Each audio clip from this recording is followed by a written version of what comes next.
Hey, Scooter. What's up? You pretending to play Diablo 3 there? Yeah, I'm doing a lot of clicking on the screen. It's like the real thing. Hey, I've got a question for you. What's up? I took out my walking cash for the month. How much do you think like $100 will get? Like what kind of cool gear will $100 get me? You might get an okay crossbow. Maybe, really? Not even a on, good one? I don't know. It depends on market conditions and how people are, responding to the whole economy. And you think the Diablo 3 economy is going to be that harsh? We're talking like, It'll be the ultimate self-corrective economy. It'd be like the John Romero trading a sports car so that he can have the best gear. Yeah, I mean, people expect to be able to pay off their WoW subscription off of this new real money currency-based auction That's like house. $15 a month. Come on, that's not. Yeah. We're not talking hundreds of dollars here. Yeah. Hey, they got paid to do all their gold farming. Oh, okay. But yeah, hire themselves a gold farmer.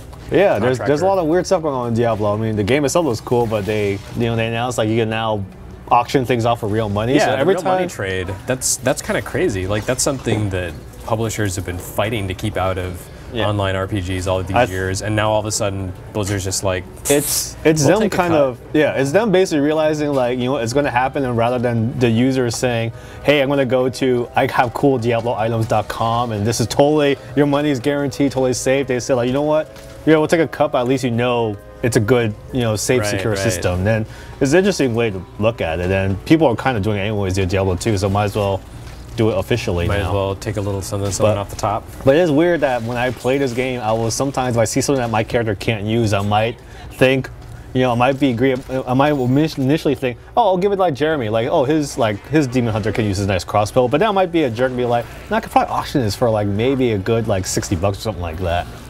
Man, so much for the era of sharing and kindness. Now it's all about mercenaries. Everyone plays mercenary class in Diablo 3. Pretty much, everyone plays it's like everyone's trying to be the shopkeeper and reciteer now. Just like I got lots of things and stuff, but I think besides the real money trade, like what's new in the game? I haven't really followed it. I haven't really followed the series. It just was something that never interested me until recently. Yeah, there's they actually made a couple interesting changes here and there. Some of it you could argue to be somewhat more console friendly, but they completely changed the skill system so that instead of like your normal skill tree like in most RPGs where you put like here's a bunch of stuff, you put points here and there, you actually only have 6 skills available to use right now, but you have like 30 to choose from. So you could just kind of swap things in and out on the fly to figure out what you wanted your character to be like. Because the developers are saying they think the game is more interesting when you're switching things out, just kind of experimenting around. As opposed to just sticking with one build forever. Yeah, one build or a build that, especially if you're not sure what you're doing, you might screw yourself over. Like,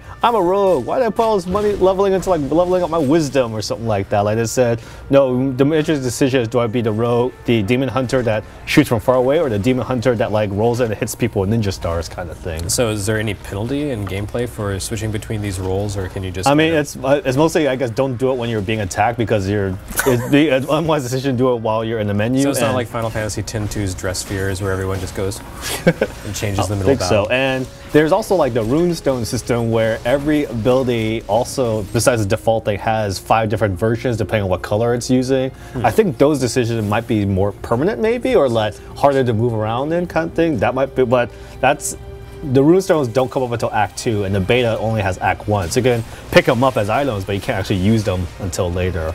So the beta, is that going out anytime soon? Sometime this year. I'll try to. You can play this on the Mac, but though here's the main question: like, as interesting as the auction house and other mechanics are you online all the time? Because you need to be when you play this game. Yeah, generally, except when I really want to play Diablo is like when I'm on an airplane. I guess I'll have to start flying Virgin. No, on one hand, I have mixed feelings. On one hand, I'm just thinking like, yeah, I'm online a lot anyways. Like, my computer's constantly connected. I don't mind that requirement. I'm not bothered by it. But on the other hand, I did for a while have an Xbox that didn't have a network adapter, so I did have to play offline. I did think it would be annoying to like get your copy of the game, you put it in, and you have to like go and log in menu because you can't play offline at all. So I do.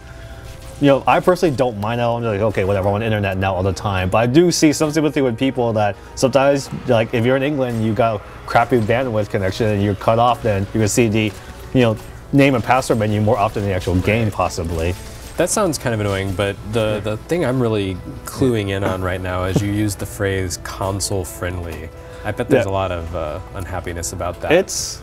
like the main console friendliness is the fact that it was pointed out just because as I was recently playing Dragon Age, you have 4 face buttons, your main attack and 3 other ones that could use a trigger to move between your skills. And coincidentally, Diablo 3 has 6 skill slots, kind of thing. And perhaps we use that. Ryan Winterhalter, when I told him about this, when I came back from a visit, pointed out, I go like, that could work. And Blizzard has been on the record saying of all their games, this is probably the one that could translate the easiest because they knew easily like just down game. StarCraft is like not possible to do in a gamepad, but this one. It's a bit easier, and I wouldn't be surprised. They obviously won't say anything, and they're saying, yeah, we have a console-looking team to do stuff, but it's a kind of safe assumption, especially in light of like, you have 6 slots, and there happens to be that many buttons mappable on the system, possibly. It just occurred to me that PlayStation Vita could potentially be online all the time. What do you think? And they did have 3 port on root. Sony did show off that game that's supposed to be like Diablo kind of knockoff, where you can move. You could, cloud save, transfer, what have you, from Vita to PlayStation 3. Man, so transferring in Diablo 3, that is the dream. That is the dream. Yeah. That and real money trade. Maybe they can transfer my money from my wallet into Blizzard's coffers. It's the future, man. Indeed.